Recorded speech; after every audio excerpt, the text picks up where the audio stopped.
अस्सलाम वालेकुम dear students. आज हम डेमोक्रेटिक पॉलिटिक्स का छठा चैप्टर डेमोक्रेटिक राइट्स पढ़ने जा रहे हैं। जैसे कि कल हमने वर्किंग ऑफ इंस्टीट्यूशंस का last topic bicameral legislature of India के बारे में पढ़ा। उसमें हमने देखा कि कैसे two sets of houses are there in the parliament, one known as the Lok Sabha, another known as a Rajya Sabha. तो उसमें हमने देखा कि कैसे डिसीजन मेकिंग प्रोसेस में कैसे एक ह्यूज पॉपुलेशन या ह्यूज वास्ट ज्योग्राफिकल एरिया को कवर किया जाता है। ये सारा कुछ हमने कल के टॉपिक में पढ़ा। तो आज हम डेमोक्रेटिक राइट्स को शुरू करने से पहले हम कुछ इसके important words with their meanings and there meanings पढ़ेंगे, ताकि हमें जो ये चैप्टर जो है ये आसानी से हमें समझ में आ जाए। इसलिए हम शुरू करते हैं सबसे पहले एमनेस्टी इंटरनेशनल। ये तो आपने शायद नाम सुना होगा। ये एक it is an international organization of volunteers who campaign for human rights. ये एक ऑर्गेनाइजेशन है जहां पे वॉलंटियर्स काम करते हैं। इसमें किस चीज के लिए? ह्यूमन राइट्स के लिए। The organization brings out independent reports on the violation of human rights all over the world.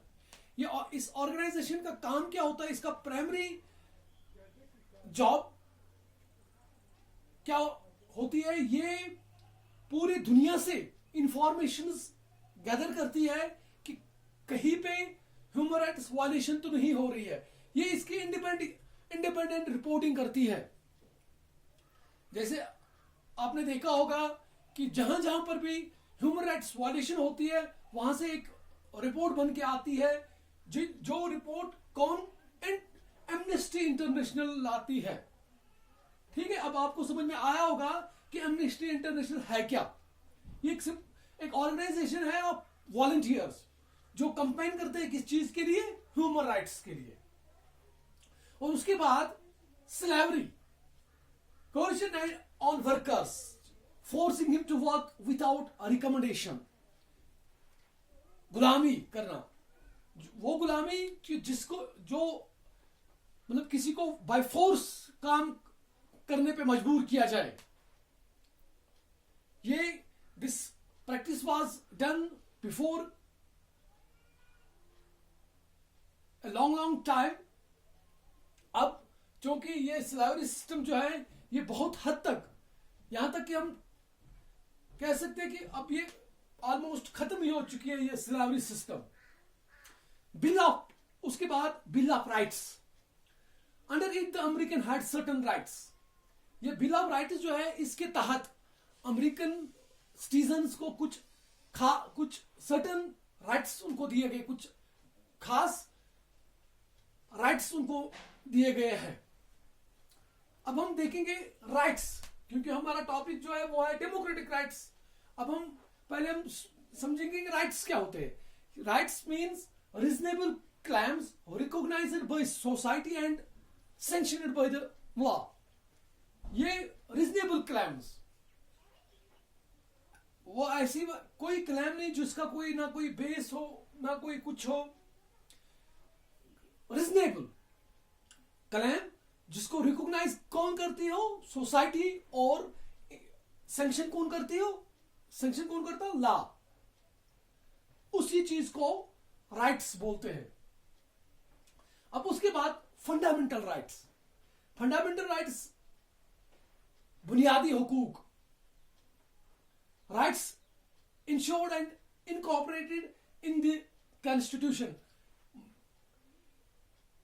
Rights चूंकि बहुत सारे किस्म के हैं, जैसे सिविल राइट्स है, सोशल राइट्स है, पॉलिटिकल राइट्स है, और फंडामेंटल राइट्स है। फंडामेंटल राइट्स जो है ये इन सब राइट्स से अलग है। अलग इसलिए है क्योंकि ये इनकॉर्पोरेट किए गए हैं in the Indian constitution. they have been guaranteed by the Indian Constitution। तो ये फर्क है बाकी और फंडामेंटल राइट्स में। माइनॉरिटी, जैसे हम कहते हैं कि फलाने ये वाले, मतलब जैसे अगर देख हम कहते हैं कि मुस्लिम्स जो है ये इंडिया में माइनॉरिटी में आते हैं। अब माइनॉरिटी का मतलब क्या होगा? Relatively less number of people, जिनकी, जैसे हम गांव में या मोहल्ले में रहते हैं जहां पे वहां पे जिस जात के लोग कम रहते हो हम कहते हैं ये माइनॉरिटी में आते हैं, क्योंकि उनकी तादाद कम होती है। ऐसे ही majority, relatively more number of people. जैसे हम कहते हैं कि 2014 में इलेक्शन हुए तो बीजेपी मेजॉरिटी में आ गए, तो दैट मीन्स उनके लोग जो थे, उनके बहुत सारे लोगों ने, ज्यादातर लोगों ने जीता था। अब उसके बाद सेक्युलरिज्म। स्टेट, हम आमतौर पे कहते हैं कि India is a secular country. Secular means state respecting all religions alike. जब मजहब की बात आए तो मजहब के नाम पे कोई भेदभाव ना हो, ऐसे इस चीज को सेक्युलरिज्म कहा जाता है, जहां पे हर एक मजहब को एक जैसा माना जाए, हर एक मजहब को बराबर की इंपॉर्टेंस मिले, और जहां पे इंडिविजुअल्स वो फ्री हो, उन पे कोई जबरदस्ती ना हो कि वो कौन सा मजहब अडॉप्ट करे और प्रैक्टिस करे। इस मामले में स्टेट की तरफ से कोई जबरदस्ती ना हो। जहां पे ऐसा हो वहां पे हम कह सकते हैं there is secularism exists in that state और कंट्री। ठीक है, तो ये थे कुछ इंपॉर्टेंट वर्ड्स जिनको जानना हमारे लिए जरूरी है। इंशाल्लाह कल हम इस चैप्टर को आगे लेके चलेंगे। तब तक के लिए खुदा हाफिज।